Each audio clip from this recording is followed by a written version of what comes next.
We've all heard the phrase, okay, boomer. When I was young, the same expression was actually a single word, whatever. But it meant exactly the same thing. It was a total dismissal of the older generation. Parents, teachers, bosses, whoever was trying to micromanage your life, or simply drone on about how lazy kids are today, or how they need to pull their heads out of the sand and get real. Quit being whiny babies. Blah, blah, blah. Okay, boomer. Whatever. Every generation has felt this way. I think it's part of our human DNA. If we never questioned our elders or the status quo, well, maybe nothing new would ever happen. No new inventions or business ideas, no new music or art.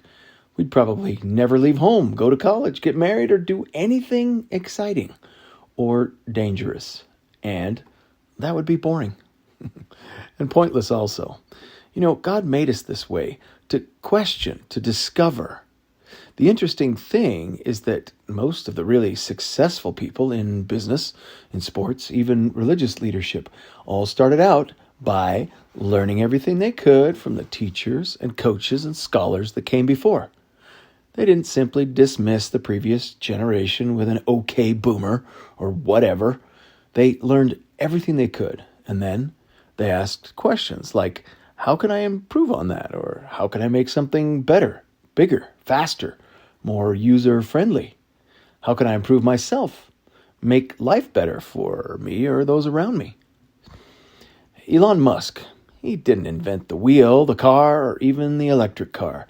He just made them better and cooler than ever before.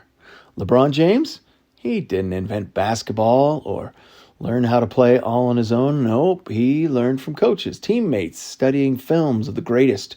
Then he consistently and constantly improved himself by practice.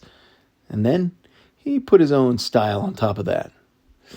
He's smart enough to still listen to coaches because even though they are older, they know stuff. Your favorite musician? Do they stand out in some way? Well, they started with lessons from somebody, and then they asked, how can I express what I'm feeling just a little differently?